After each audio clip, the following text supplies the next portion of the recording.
Tonight's title might seem strange, even counterintuitive. For who among us has not imagined themselves in the pharaoh's place? The symbol of absolute power, immeasurable wealth, and the semi-divine being to whom millions prostrate themselves. A life of pure gold, countless servants, palaces beyond imagination, and food enough to feed an entire city. It's the perfect job in human history, isn't it? The position that guarantees you absolute comfort and eternal happiness. This is the dream presented to us by the inscriptions and monuments. This is the image that has been exported to us through thousands of years. But as we have learned in our previous journeys, history excels at hiding its harsh truths behind glamorous facades. Tonight we will dive behind the golden mask of the pharaoh to discover a burden heavier than the stones of the pyramids themselves. We will see why you, with all your modern concepts of life, freedom, and self, would not last a single day in this luxurious golden cage. So, turn off the lights and let us enter the holy of holies of power to see the shadows that inhabit it. First and foremost, you must forget the idea of being human. You are not a person. You are an institution. You are Horus on earth, the son of Ra, and the guarantor of the cosmic order known as Mat, the sacred principle of balance, justice, and cosmic order. This is not just an honorary title. It is an eternal and extremely harsh employment contract with no resignation clause. Did the Nile flood delay this year? It's your fault. Did the crops come out weak? It's your failure. Did an epidemic spread in a remote village? It is a sign that your relationship with the gods is not right. Every natural disaster, every famine, every defeat is ultimately your personal and spiritual responsibility. You do not just run a state. You are tasked with maintaining the balance of the entire universe. Imagine this psychological pressure. You live under the weight of cosmic expectations. Any sign of weakness, any hesitation, any mistake is not interpreted as a human error, but as a crack in the divine order that could bring calamities upon the entire nation. You do not have the luxury of doubt, fear, or even personal grief. A god does not have bad days. You must be a symbol of perfection and stability, even if your inner world is collapsing. Say goodbye to everything you know about personal life. Every detail of your day, from the moment you wake up until you sleep, is a public and sacred ritual. Waking up is not just opening your eyes. It is a daily celebration of the sunrise in your person, where priests purify you and chant prayers while you are still trying to shake off sleep. Getting dressed is not a personal decision. It is a ritual performed by high priests, who dress you in the symbols of power and divine authority, piece by piece. Your meals are not for enjoying food, but are offerings presented to the gods first, and then you eat them symbolically in front of your entourage. Every bite is watched, every sip is calculated. There is no room here for sleeping in or a midnight snack. Every movement, even the simplest, is part of a sacred ritual performed with meticulous precision and watched by everyone. You do not own your body. It belongs to the state and the gods. You live your entire life on a stage, and the audience is all of Egypt and the gods in the sky. While the common people bow to you in fear and reverence, the real danger does not come from outside, but from the rooms adjacent to your throne hall. The history of ancient Egypt is full of palace conspiracies and assassinations. Ramesses III, one of the most powerful pharaohs, was killed in a conspiracy hatched by one of his wives and her son. Amenhotep I was killed in his bed by his own guards. History is a silent witness that the people closest to you are the most dangerous. You live in a state of constant paranoia. You have a special food taster to make sure your meal is not poisoned. Your personal guards are chosen with extreme care, but who can guarantee their loyalty? Every decision you make angers one group and pleases another. Every promotion you grant to someone creates enemies for you in the shadows, especially among the powerful priests who see themselves as your peers in spiritual authority, or the army leaders who aspire to more than just leading soldiers. Absolute power brings with it absolute isolation. You cannot trust anyone completely. Your true friends are few or non-existent, as relationships are not built on affection, but on interests and fragile loyalty. You are the king, the god, but you are also the loneliest prisoner in your palace.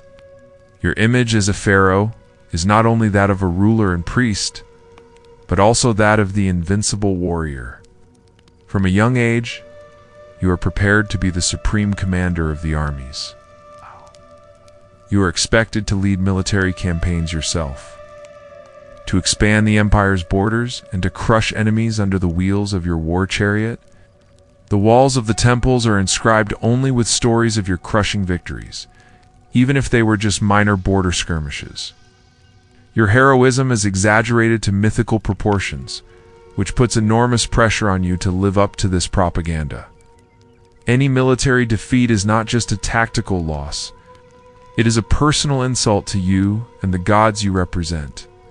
A defeat could raise questions about your divine right to rule and encourage your enemies at home and abroad. Therefore, you are forced to wage wars, not only to defend Egypt, but to defend your image as a strong ruler. You're responsible for shedding blood to maintain glory, and for returning laden with spoils and prisoners to prove to everyone that the gods are still pleased with you. Peace may be a noble goal, but often war was a political necessity for you to remain on the throne. A pharaoh's legacy is not measured by the years of his reign, but by the size of the stones he moved. From your first day on the throne, the frantic race against time begins to build your eternal projects. Temples for the gods, towering obelisks that touch the sky, and of course, your eternal tomb. You are in a fierce competition, not with your living rivals, but with the ghosts of your great ancestors. You must build a temple larger than your father's, and a tomb more complex and secure than your grandfather's. This obsession with building is not a luxury, but a religious and political duty. It provides work for thousands, boosts the economy, and most importantly, immortalizes your name in history. But it is also a huge financial and administrative burden. You are responsible for organizing armies of workers, securing resources from the farthest corners of the land, and overseeing engineers and architects working on projects that take decades to complete. Your entire life may pass while you are still building for your death.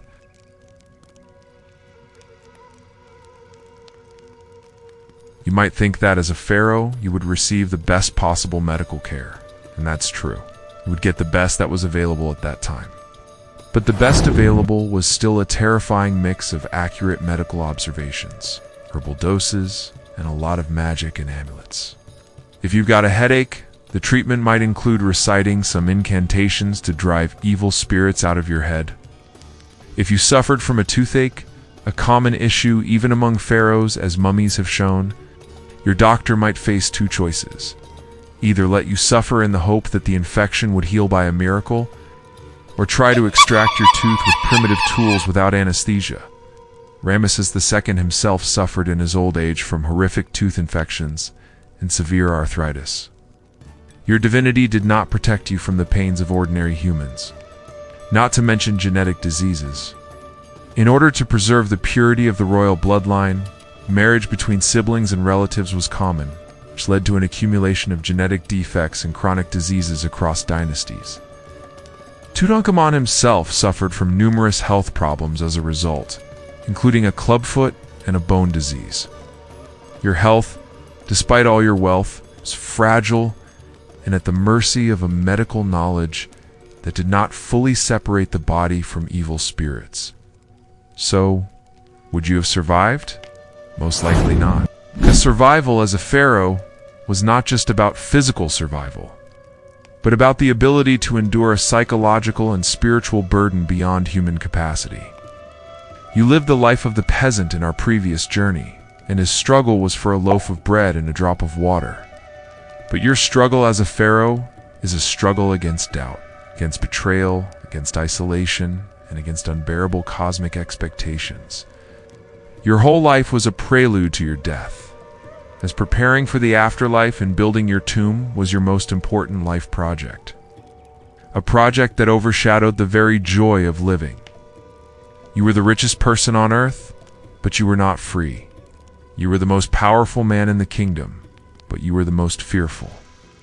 You were a god in the eyes of the people, but you were a human trapped inside strict, never-ending rituals. Perhaps, in the end, true survival in ancient Egypt was impossible for everyone. The common people were crushed by the cruelty of the present, while the pharaohs were crushed by the burden of eternity. And this is the other side of the story of greatness.